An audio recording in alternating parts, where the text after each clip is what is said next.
Thiruvananthapuram Venjaramoodu KSRTC ബസ്സിൽ നിന്ന് അർദ്ധരാത്രിയിൽ വിദ്യാർത്ഥികളെ ജീവനക്കാർ ഇറക്കിവിട്ടു. തിരുവനന്തപുരം കട്ടപ്പന KSRTC സൂപ്പർഫാസ്റ്റ് ജീവനക്കാർക്കെതിരെയാണ് പരാതി. 2 പേർക്കുള്ള ടിക്കറ്റിന് അധിക തുക ഈടാക്കിയെന്നും വിദ്യാർത്ഥികൾ പറയുന്നു. പരാതിയെ തുടർന്ന് KSRTC വിജിലൻസ് അന്വേഷണം പ്രഖ്യാപിച്ചു.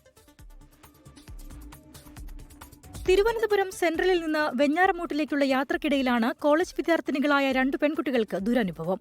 അർദ്ധരാത്രിയിൽ യഥാർത്ഥ സ്റ്റോപ്പിൽ നിന്ന് 3 കിലോമീറ്റർ അകലെ ഇറക്കിവിടുകയായിരുന്നു. വെഞ്ഞാറമൂട് KSRTCക്ക് സ്റ്റോപ്പില്ല എന്നായിരുന്നു വിശദീകരണം. ഞങ്ങൾ തിരുവനന്തപുരത്ത് നിന്ന് വെഞ്ഞാറമൂടേക്ക് യാത്ര ചെയ്യാനായിട്ടാണ് ബസ്സിൽ പോയത്. അപ്പോൾ ബസ് കുറച്ച് ദൂരം പോയി കഴിഞ്ഞപ്പോഴത്തേക്കും ടിക്കറ്റ് എടുക്കാനുള്ള സമയമായി. ടിക്കറ്റ് ഞങ്ങൾ പറഞ്ഞതിനും പറഞ്ഞു, ഇല്ല വെഞ്ഞാറമൂട് വഴിയല്ല പോകുന്നത്, നാഗർകുഴി വഴിയാണ് പോകുന്നത്, ഒന്നെങ്കിൽ നാഗർകുഴി ഇറങ്ങണം ഇല്ലെങ്കിൽ അമ്പലമുക്ക് ഇറങ്ങണം എന്ന രീതിക്കാണ് സംസാരിച്ചത്. പിന്നെ മറ്റേ വഴി പോയിക്കൂടെ എന്ന് ചോദിച്ചപ്പോഴത്തേക്കും ഈ കണ്ടക്ടറും ഡ്രൈവറും കൂടി കുറച്ച് ബഹളൊക്കെയായി. വെഞ്ഞാറമൂട് ബസ്സുകൾ കയറുന്നില്ല എന്ന വ്യാപകമായ പരാതിക്ക് പിന്നാലെയാണ് അർദ്ധരാത്രിയിൽ വീണ്ടും പരാതിയുണ്ടാകുന്നത്. വിദ്യാർത്ഥികളോട് ഇറങ്ങാനാവശ്യപ്പെട്ട നാഗരകുഴിയിൽ നിന്ന് 3 കിലോമീറ്റർ അകലെയാണ് വെഞ്ഞാറമൂട് സ്റ്റോപ്പ്. വെഞ്ഞാറമൂട്ടിലേക്കുള്ള യാത്രയ്ക്കായി കിളിമാനൂരിലേക്ക് ടിക്കറ്റ് എടുക്കേണ്ടി വന്നുവെന്നും വിദ്യാർത്ഥികൾ പറയുന്നുണ്ട്.